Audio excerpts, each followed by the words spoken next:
Venezuela में जो कुछ हुआ उसने पूरी दुनिया के होश उड़ा दिए हैं। रातों रात निकोलस मादुरो को उनकी कुर्सी से खींच लिया गया और आज वे जेल की सलाखों के पीछे हैं।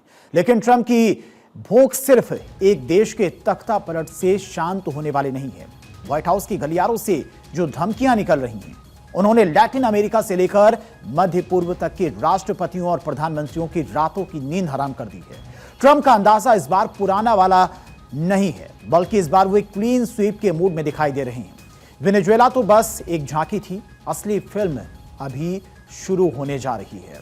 कौन कौन देशों पर ट्रंप की यह कार्रवाई का खतरा मंडरा रहा है, तो बात करते हैं कोलंबिया के गुस्ताव पेट्रो। यहां पर भी यह कार्रवाई हो सकती है। इसके अलावा मैक्सिको को लेकर भी लगातार राष्ट्रपति डोनाल्ड ट्रंप बयान देते रहते हैं। मैक्सिको के क्लाउडिया शिनबाम में भी इसी तरह की कार्रवाई होने का डर है, आशंका है मैक्सिको को।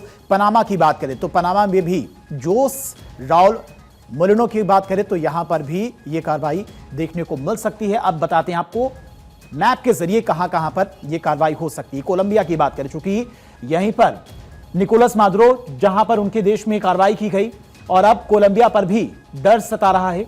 गुस्तावो पेट्रो यहां के राष्ट्रपति हैं, इन्हें डर है कहीं अब अमेरिका अगली बार उन पर कार्रवाई ना करे। मैक्सिको की अगर बात करते हैं तो मैक्सिको ठीक अमेरिका के नीचे है और यहां पर भी यही कार्रवाई का डर है। यहां के जो राष्ट्रपति हैं उन्हें ट्रंप की कार्रवाई का डर है।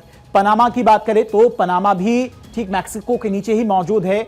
यहां के राष्ट्रपति हैं जोस राउल मोलिनो और इन्हें भी अब कहीं ना कहीं ट्रंप से डर लगने लगा होगा।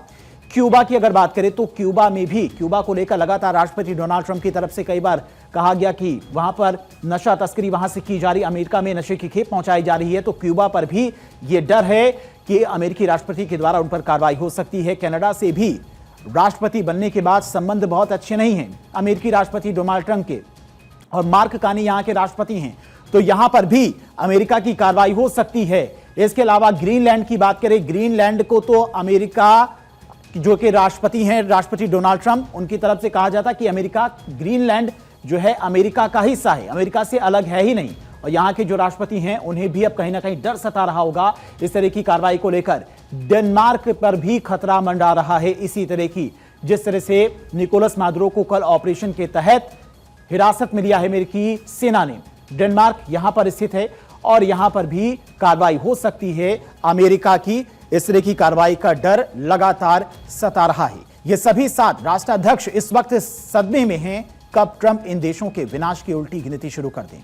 कोई नई बात नहीं है और ये सभी ट्रंप की वॉर प्लानिंग के निशाने पर भी हैं।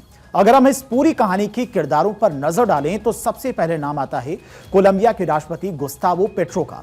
पेट्रो और ट्रंप के बीच की अदावत अब व्यक्तिगत हमले की में तब्दील हो चुकी है। ट्रंप की नजरों में कोलंबिया के राष्ट्रपति गुस्तावो पेट्रो एक ऐसे खिलाड़ी हैं जो गलत टीम के लिए खेल रहे हैं, और ट्रंप ने पेट्रो को ड्रग्स का सौदागर करार देते हुए सीधी धमकी दी कि अगर उन्होंने कोकीन के कारखानों को जमींदोज नहीं किया तो अमेरिकी मिसाइलें कोलंबिया की सीमाओं का लिहाज नहीं करेंगी।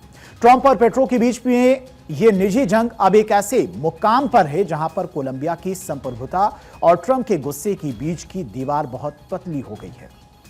ट्रंप ने खुलेआम पेट्रो को चेतावनी दी है कि वे अपना बोरिया बिस्तर बांध लें। ट्रंप का मानना है कि कोलंबिया से आने वाली कोकीन की खेप अमेरिकी युवाओं को बर्बाद कर रही है और पेट्रो इस पर लगाम लगाने के बजाय मादुरो के दोस्तों की तरह व्यवहार कर रही हैं। ट्रंप ने यहां तक कह दिया है कि पेट्रो अगली बारी तुम्हारी है, यानी कि सीधे सीधे चेतावनी ट्रंप की तरफ से दी गई है। और यह कोई साधारण कूटनीतिक बयान नहीं है, बल्कि एक सीधी चुनौती है। कोलंबिया के घने जंगलों में छिपी ड्रग फैक्ट्रियों पर अब अमेरिकी मिसाइलों का साया मंडरा रहा है और पेट्रो के लिए अब कोई भी सुरक्षित ठिकाना बचा नहीं है। कहानी सिर्फ कोलंबिया तक सीमित नहीं है। इस ड्रामे का अगला बड़ा विलेन ट्रंप की नजर में मैक्सिको है। मैक्सिको की राष्ट्रपति क्लाउडिया शिनबाम इस वक्त ट्रंप के टैरिफ और सीमा वाली दीवार के बीच फंसी हुई हैं। ट्रंप ने साफ कह दिया है कि अगर मैक्सिको ने अपनी सरहद से आने वाले घुसपैठियों और जानलेवा ड्रग फेंटानिल को नहीं रोका तो वे मैक्सिको पर इतने भारी टैक्स लगा देंगे कि वहां की अर्थव्यवस्था घुटनों पर आ जाएगी। मैक्सिको की नई राष्ट्रपति क्लाउडिया शिनबाम के लिए ट्रंप का कार्यकाल किसी अग्नि परीक्षा से कम नहीं है। ट्रंप ने मैक्सिको की सरहद को खुला जख्म बताया है और फेंटानिल ड्रग की तस्करी को रोकने के लिए शिनबाम को अल्टीमेटम भी दे दिया है। ट्रंप का अंदाज ऐसा है, या तो मैक्सिको अपनी धरती पर ड्रग कार्टेल्स को खत्म करे या फिर अमेरिकी मरीन वहां पर घुसकर सफाई अभियान शुरू करेंगे। मैक्सिको पर 100% टैरिफ की तलवार भी लटक रही है।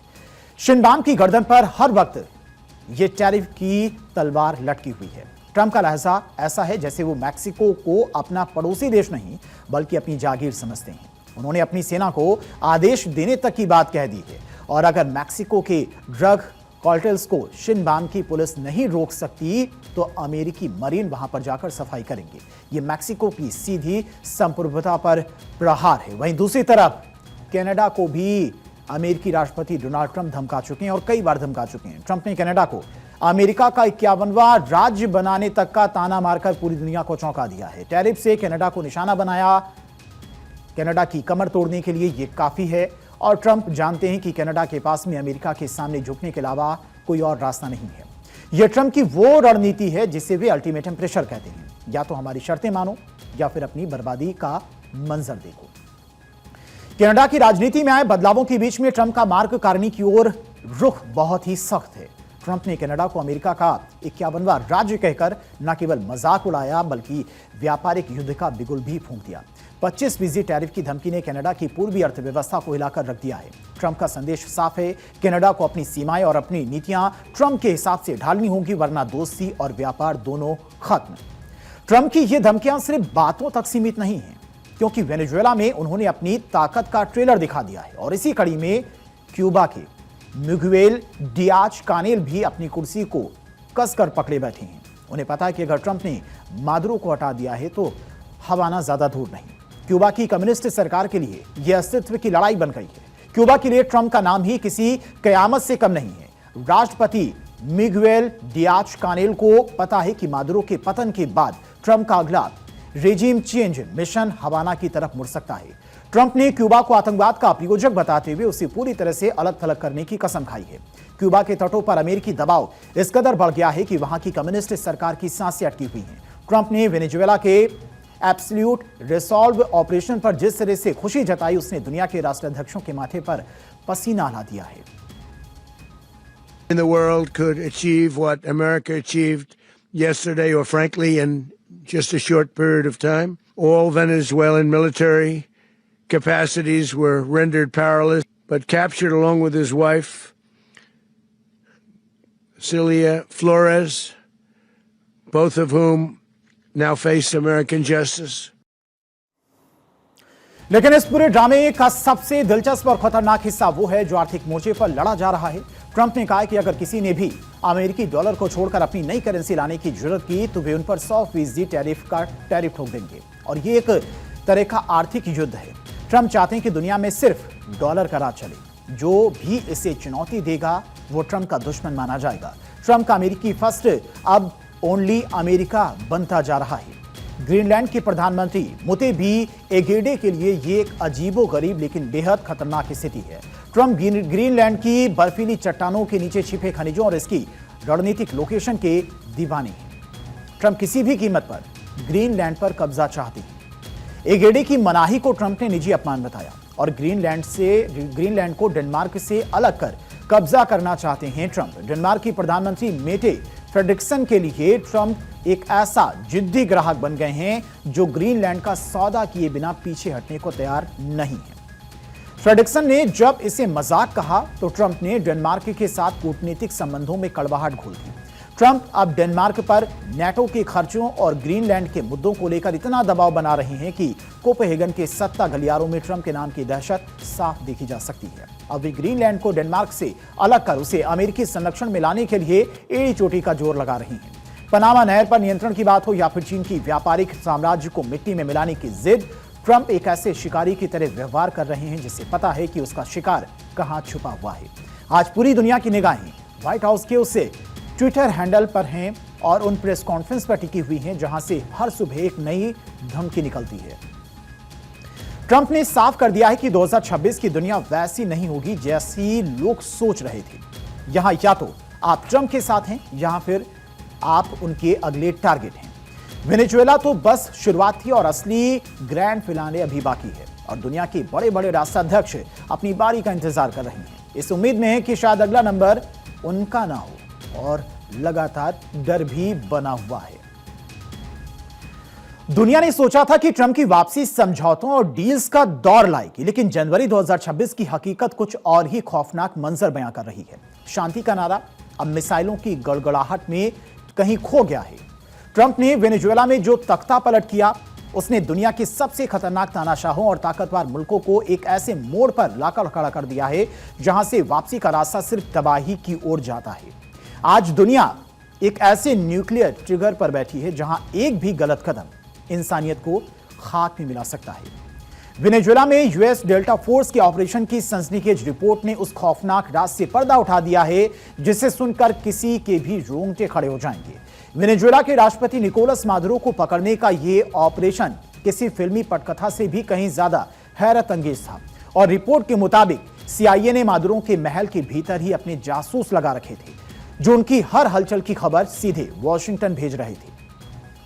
इतना ही नहीं, अमेरिका की किसी गुप्त जगह पर मादुरो के घर जैसा ही एक मॉक हाउस बनाया गया जहां पर अमेरिकी स्पेशल फोर्सेस के कमांडो ने हफ्तों तक इस बात का अभ्यास किया कि कैसे चंद मिनटों में सुरक्षा घेरे को तोड़कर मादुरो को जिंदा दबोचना है। पूरी प्लानिंग इसकी की गई, और 3 जनवरी की उस काली रात को जब पूरी दुनिया सो रही थी, तब आसमान से अमेरिकी कमांडो साइलेंट हंटर्स की तरह वेनेजुएला की जमीन पर उतरे और मादुरो को दबोच लिया। सूत्रों का कहना है कि यह ऑपरेशन इतना सटीक था कि मादुरो के गार्ड्स को संभालने तक का मौका तक नहीं मिल पाया। धुएं के गुबार और धमाकों के बीच में स्पेशल फोर्सेस ने ठीक उसी तरह हमला किया जैसे उन्होंने नकली घर में प्रैक्टिस की थी। चंद मिनटों के भीतर मादुरो को उनके अपने ही घर से खींचकर एक मिलिट्री हेलीकॉप्टर में डाल दिया गया। जब तक वेनेजुएला की सेना को खबर हुई, तब तक ट्रंप के जाबाज मादुरो को लेकर देश की सीमा लांघ चुके थे। मादुरो की यह गिरफ्तारी दुनिया भर के उन तानाशाहों और राष्ट्राध्यक्षों के लिए खुली चेतावनी है जो ट्रंप के निशाने पर हैं। ट्रंप की सेना अब सिर्फ धमकियां नहीं दे रही है, बल्कि उनके पास हर उस नेता का ब्लूप्रिंट तैयार है जिसे वे सत्ता से हटाना चाहते हैं। Well, he has cocaine mills. He has factories where he makes cocaine. And yeah, I think I stick by my first statement. He's making cocaine. They're sending it into the United States. So he does have to. आज Colombia की petro या फिर Iran की Khamenei, हर कोई यही सोचकर कांप रहा होगा कि क्या उनके महल का भी कोई नकली मॉडल अमेरिका में तैयार हो रहा है। ट्रंप ने इस ऑपरेशन से यह साबित कर दिया कि अगर वे ठान लें तो दुनिया के किसी भी कोने से किसी भी राष्ट्रपति को उठाकर सीधे जेल की सलाखों में पीछे डाल सकती हैं। ट्रंप के अगले टारगेट पर कौन कौन से न्यूक्लियर देश हैं, यह भी आपको पहले बताते हैं। सबसे पहला नंबर रूस है, यानी कि लगातार वो कोशिश करें कि रूस और यूक्रेन का युद्ध समाप्त हो जाए, लेकिन रूस भी अमेरिकी राष्ट्रपति डोनाल्ड ट्रंप के निशाने पर है। उसके बाद अगला नंबर है चीन का, शी जिनपिंग। लगातार बयान आते रहते हैं उनके अमेरिकी राष्ट्रपति डोनाल्ड ट्रंप के खिलाफ, अमेरिका के खिलाफ, और जो वेनेजुएला में हुआ उसको लेकर भी चीन और रूस विरोध कर रहे हैं। ईरान की बात करें, चूंकि ईरान में भी जब इजराइल के साथ में कॉन्फ्लिक्ट चल रहा था, तब अमेरिका की तरफ से ईरान पर भी बम बरसाए गए थे, और ईरान के भी इस वक्त हाल काफी ज्यादा खराब और चिंताजनक है। वहां पर सड़कों पर प्रदर्शन हो रहा है, यह भी अमेरिका के निशाने पर है। North Korea, Kim Jong Un, जो लगातार अमेरिका को युद्ध की धमकी देते रहते हैं, और वेनेजुएला में जो ऑपरेशन किया गया अमेरिकी सेना के द्वारा, उसके बाद अब किम जोंग यानी कि नॉर्थ कोरिया भी अमेरिका के निशाने पर है। ये वो न्यूक्लियर देश हैं जो ट्रंप के टारगेट पर हैं। अब अंदाजा लगाना मुश्किल नहीं होगा कि अगर इन देशों के साथ ट्रंप ने छेड़खानी की तो दुनिया को न्यूक्लियर वॉर की तरफ जाने से कोई रोक नहीं पाएगा। क्रेमलिन की दीवारों के पीछे बैठे व्लादिमीर पुतिन के लिए ट्रंप अब वो पुराने दोस्त नहीं रहे हैं। यूक्रेन युद्ध को 24 घंटे में रोकने का वादा करने वाले ट्रंप ने अब पुतिन को सीधी चेतावनी दे दी है, पीछे हटो या परमाणु अंजाम भुगतो। ट्रंप ने रूस की अर्थव्यवस्था को कुचलने के लिए आर्थिक परमाणु बम यानी कि 100% टैरिफ और डॉलर पर पाबंदी का जो जाल बुना है, उसने पुतिन को कोने में ढकेल दिया है। रूस के परमाणु दरवाजे खुल चुके हैं और पुतिन की सर्द निगाहें अब सीधे वॉशिंगटन पर टिकी हैं। ये दो महाशक्तियों के बीच की वो ईगो वॉर है जो दुनिया को तीसरे विश्व युद्ध की आग में झोंक सकती है। कभी लव लेटर्स लिखने वाले ट्रंप, किम जोंग उन आज एक दूसरे की जानी दुश्मन बन चुके हैं। किम जोंग उन ने अपनी इंटरकॉन्टिनेंटल बैलिस्टिक मिसाइल यानी कि आईसीबीएम का रुख फिर से अमेरिका की तरफ कर दिया है। ट्रंप ने किम को चेतावनी दी है कि इस बार कोई बातचीत नहीं, सिर्फ टोटल डिस्ट्रैक्शन होगा। प्योंगयांग के तानाशाह ने अपने बंकरों में परमाणु बटन पर उंगली रख दी है। ट्रंप की पीस ट्रू स्ट्रेंथ की नीति ने नॉर्थ कोरिया को उस पागलपन की हद तक पहुंचा दिया है जहां से परमाणु युद्ध का खतरा सबसे ज्यादा वास्तविक नजर आता है। बीजिंग के प्रमुख भी शी जिनपिंग के लिए ट्रंप एक ऐसा तूफान बन चुके हैं जो चीन के ग्लोबल ड्रीम को जड़ से उखाड़ना चाहते हैं। ट्रंप ने ताइवान के चारों ओर अमेरिकी जंगी जहाजों का घेरा डाल दिया है और शी जिनपिंग को अल्टीमेटम दिया है कि चुनौती दी है, चीन का व्यापार मिट्टी में मिला दिया जाएगा। शी जिनपिंग की खामोशी और दक्षिण चीन सागर में चीनी नौसेना की हलचल इस बात का सबूत है कि ड्रैगन अब चुपचाप बैठने वाला नहीं है। यह सिर्फ व्यापारिक युद्ध नहीं बल्कि दुनिया पर राज करने की वो जंग है जिसका अंत परमाणु धमाकों की गूंज में भी हो सकता है। जैसे जैसे हम नक्शे पर आगे बढ़ते हैं नजर आती है ईरान की सरजमी। अयातुल्ला अली खामनेई और राष्ट्रपति मसूद के लिए ट्रंप का दूसरा कार्यकाल किसी बुरे सपने जैसा साबित हो रहा है। वेनेजुएला में मादुरो का हश्र देखने के बाद ईरान के सत्ता गलियारों में सन्नाटा पसर गया है। ट्रंप ने साफ कर दिया है कि ईरान का परमाणु सपना अब शमशान में तब्दील होने वाला है। पश्चिमी एशिया के आने वाले दिन कितने धमकी वाले होने वाले हैं इसे समझना भी बहुत जरूरी है, क्योंकि यहां F-35 से लेकर फिलिस्तीन ये दो ऐसे मुद्दे हैं जिन्हें लेकर न सिर्फ ईरान बल्कि इजराइल के अंदर भी कोहराम मचने वाला है। ट्रंप ने आयतुल्ला को चेतावनी दी है, अगर ईरान ने अपनी हरकतों से बाज न आया और ईरान इजराइल की तरफ फिर से आंख उठाता है तो तेहरान का नक्शा बदल दिया जाएगा। बड़ा सरप्राइज ईरान के सर्वोच्च नेता अली खामनेई के लिए भी है। अली खामनेई के लिए नेतन्याहू मुसीबत खड़ी कर रहे हैं। अली खामनेई जानते हैं कि न्यूक्लियर पेलोड वाला F-35 का इस्तेमाल ईरान के खिलाफ हो सकता है और नेतन्याहू का दावा है कि फिलिस्तीन उनके जीते जी नहीं बनने दिया जाएगा। मध्य पूर्व की तपती धरती पर ट्रंप ने अयातुल्ला खामनेई के खिलाफ मैक्सिमम प्रेशर 2.0 का बिगुल फूंक दिया है। ट्रंप का मिशन साफ है, ईरान के परमाणु ठिकानों को मलबे में ढेर में बदलना। खामनेई के लिए यह अस्तित्व की लड़ाई है। ट्रंप ने तेहरान को चेतावनी दी कि अगर उनके किसी भी सहयोगी पर हमला हुआ तो ईरान के नक्शे को हमेशा के लिए मिटा दिया जाएगा। जवाब में ईरान ने अपनी लंबी दूरी की मिसाइलों को लॉन्च मोड पर डाल दिया है। यहां शांति की गुंजाइश अब खत्म हो चुकी है, सिर्फ बारूद की गंध बची है।